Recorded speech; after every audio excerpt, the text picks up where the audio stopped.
Alright guys, welcome to the Snapshot 14w07 build contest between JL and Pommes Peter. So JL, do your thing.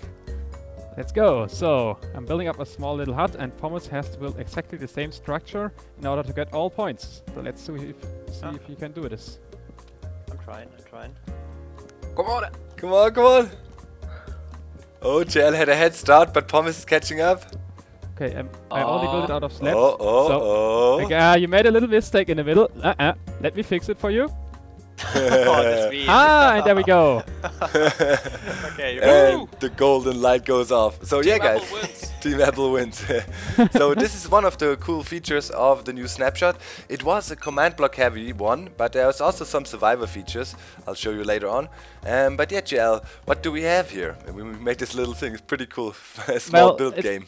It's actually super simple. So there's this new test for command, and there are some command blocks hidden down here, and they simply constantly check this clock here.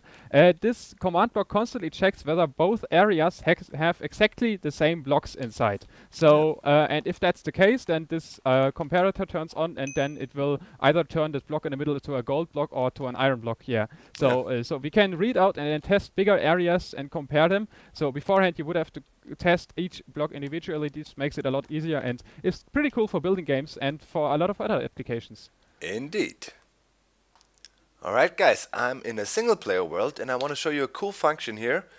Open to LAN, so you can, locally share, and now you have settings for other players. You can either give them game mode survival and allow cheats for them, yes or no, and you can now set them to spectator mode only. Which is pretty cool if you want to share your world but don't trust the people 100%. So you can let them in and show them around without them being able to really interact in the world. Another new thing is that we now have iron trapdoors. You can see them right here. If you right click them, you cannot operate them. And they will not react, basically like iron doors. But yeah, with redstone signal as this button here, you can of course trigger them. The craft them recipe is simple. It's just a 2x2 and you get one iron trapdoor out of it, as opposed of wood, which is a 2x3 and gives you 2.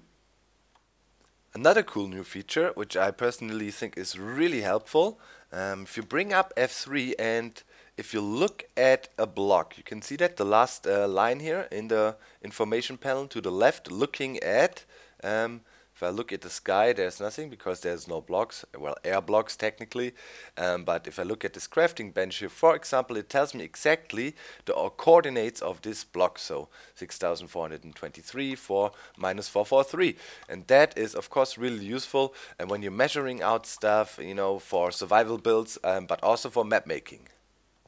Well, I like details, and it's a nice little detail right there, with the blaze rods. You now hold them properly, kind of like a weapon. Looks really cool. I like that.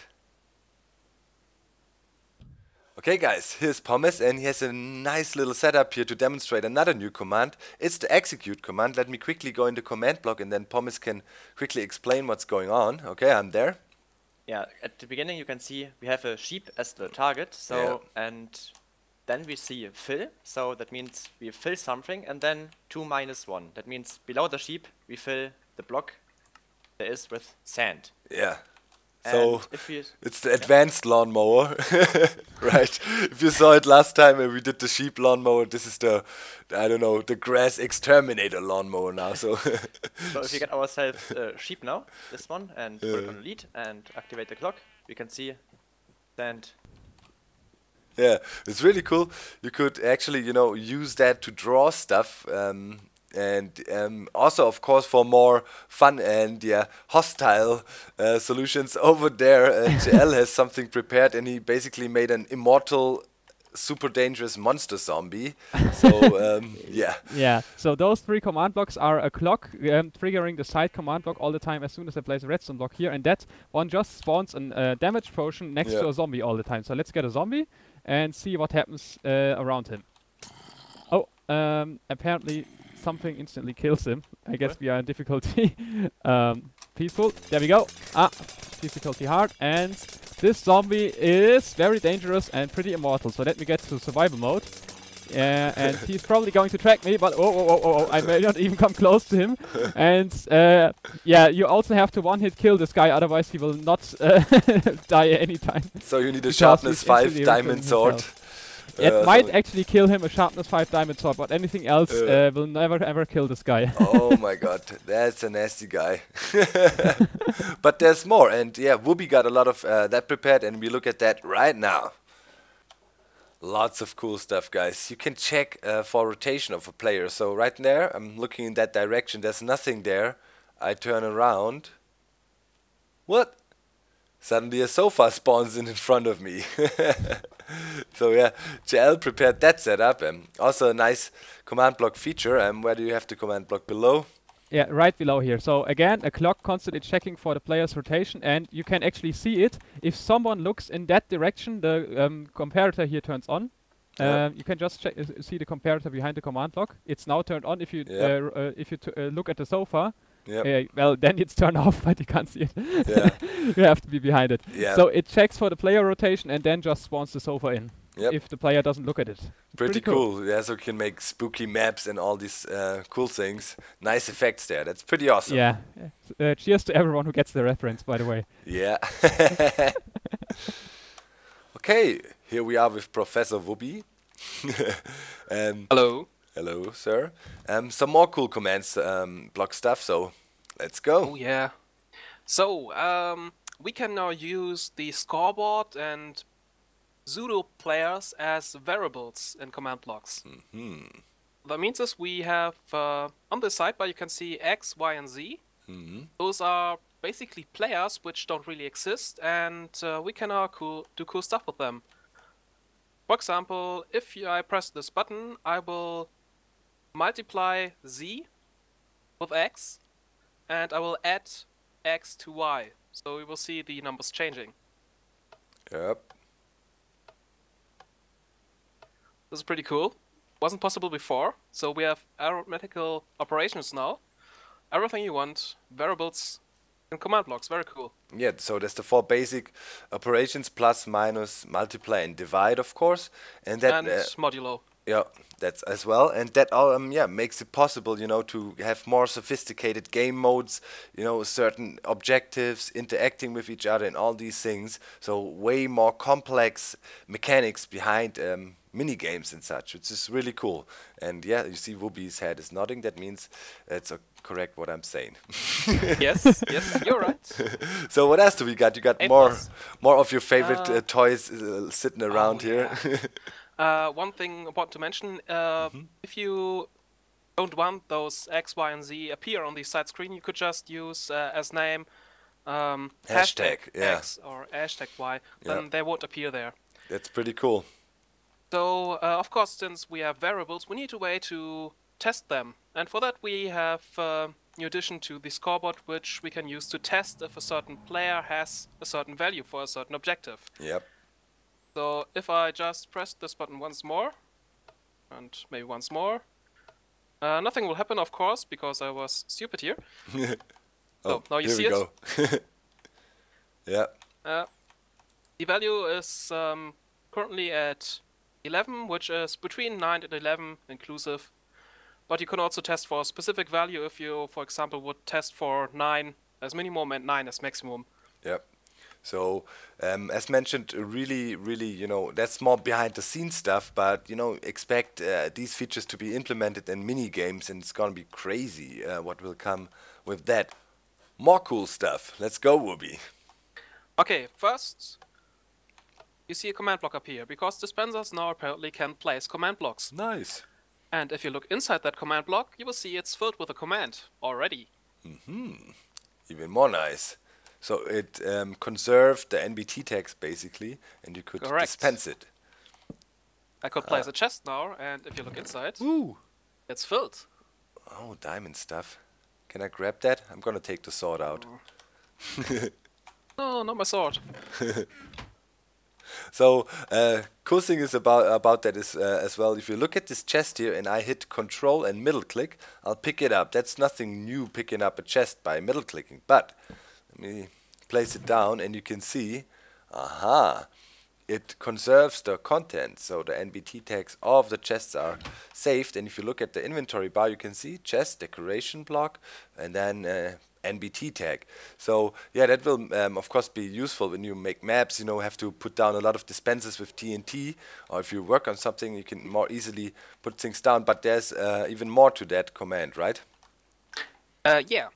This specific command shows us that now we can check for example, tags inside this chest without actually knowing what's else in this chest. So, in other words, at the moment, this command will check as any diamond sword in the chest. So, as I took it out and have it in my inventory, no light is on, I'll put it back in, and now we can check, and aha!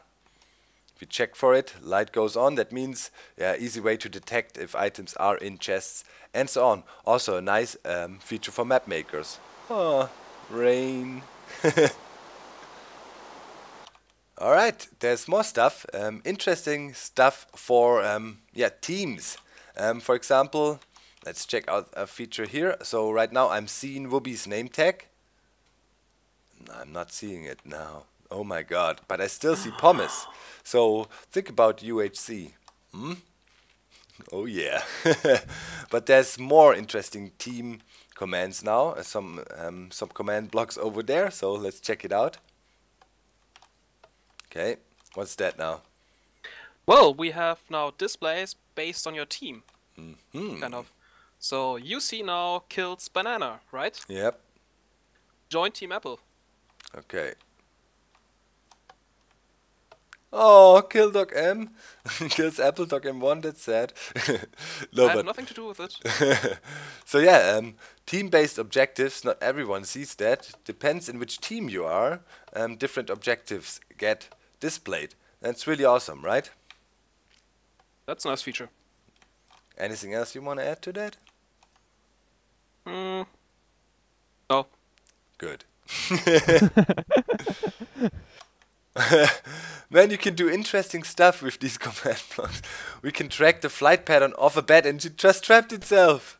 Ah, there she goes. Wow. That's seriously interesting. And we also did a little more tests over there with these, testing the areas. That's pretty cool. Even, you know, the doors have to be in the same position, so if the door is locked or closed, and one closed, it's not matching.